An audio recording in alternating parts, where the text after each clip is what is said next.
Good afternoon and welcome to NYFP. Today I'm joined by Stephen Guilfoyle of Meridian Equity Partners. Hi Steve, thanks for joining me. Hi Remy, I'm glad to be here. Well, in mid-afternoon trade, the major U.S. stock averages continue to trade on a mixed note. So given all of the risks we're seeing out from the Eurozone, with your worst case scenario, how much of risk is already priced in? There's still some fallout. If we see this Greek default sometime this week, or if the Italians don't get the money they're trying to get from the Chinese, there'll still be some fallout. We could test levels lower, say 1120 or even 1101, if worst case that happens.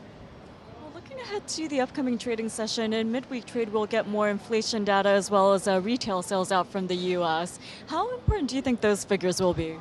Well, inflation data is always important, and retail really is a temperature taker for the U.S. consumer. So, yeah, the next 2 days we get those numbers, and they'll definitely be important. The volume's a little light today, and I think that could be because they're holding back a little, waiting to see how not only the inflation data or the consumer retail data, but also the jobs bill, how it goes through Congress, possible Greek default, the solvency of the European banks, and the Italian-Chinese thing. So there's a lot of loose ends right now. So that's why we're seeing lighter volume and a tight trading range today. Well, Steve, a lot of the focus has been on the Eurozone as well as developments out from Capitol Hill.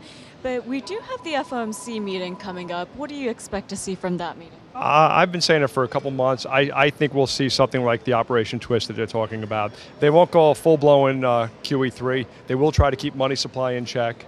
And they'll probably only buy as many long-term bonds as they can sell short-term bonds, notes.